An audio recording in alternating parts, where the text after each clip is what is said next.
14 ফেব্রুয়ারির মধ্যে হজের সব খরচ আদায়ে এজেন্সিগুলোকে নির্দেশ দিয়েছে ধর্ম উপদেষ্টা ডক্টর আফম খালিদ হোসেন।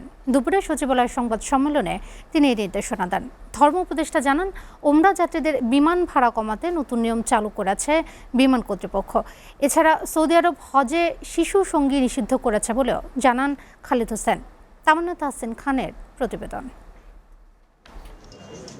ধর্ম ব্যবস্থাপনার সম্মেলন কক্ষে হজ ব্যবস্থাপনার অগ্রগতি বিষয়ে সংবাদ সম্মেলনের আয়োজন করা হয়। 1,27,198 জন করে দেয়। সম্মেলনে চলতি হজ মৌসুমকে সামনে রেখে বেসরকারি হজ এজেন্সিগুলোর জন্য কঠোর নির্দেশনা দেন ধর্ম উপদেষ্টা ডক্টর আফম খালিদ হোসেন। বলেন, বেসরকারি এজেন্সির অবহেলার কারণে কোনো হজ যাত্রী সৌদি যেতে না পারলে তার দায় এজেন্সিকে নিতে হবে। বেসরকারি এজেন্সিগুলো তাদের অধীনে নিবন্ধিত হজ যাত্রীদের জন্য সৌদি সরকারের গাইডলাইন অনুসারে কাজ করে যাচ্ছেন।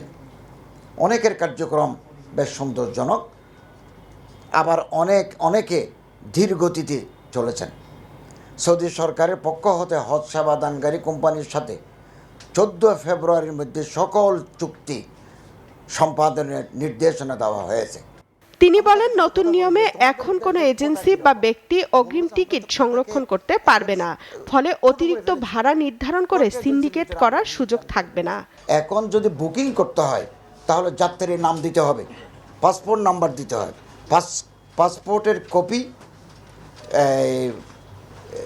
ওখানে সংযুক্ত করতে হবে এবং 72 আওয়ার্সের ভিতরে এই টিকিট যদি ইস্যু করা না হয় স্বয়ংক্রিয়ভাবে এয়ারলাইন্স সে টিকিট বাতিল করে দেবেন। অর্থাৎ সিন্ডিকেট, আমরা পবিত্র রমজান মাসে টিকিটের দাম বাড়িয়ে যে সিন্ডিকেট কাজ করছে, এই সিন্ডিকেট ভেঙে গেল। এই যে অস্বাভাবিক মূল্য বৃদ্ধি করলো দ্বিগুণ ত্রিগুণ চতুর্গুণ, এর সাথে কারা জড়িত? স্বরাষ্ট্র মন্ত্রণালয়ের সিনিয়র সচিবকে সভাপতি করে 7 সদস্য বিশিষ্ট তদন্ত কমিটি গঠন করা হয়েছে। 15 কার্যদিবসের মধ্যে কমিটি প্রতিবেদন দেবে।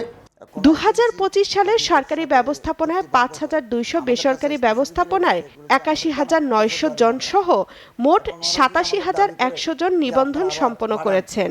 হজে শিশু সঙ্গী যেতে পারবে না বলেও জানান খালিদ হোসেন। শিশুদেরকে নেওয়া যাবে না। সৌদি আরবকে আমরা বলেছি আপনারা এজটা আমাদেরকে জানাই দেন, এখনো জানা নাই।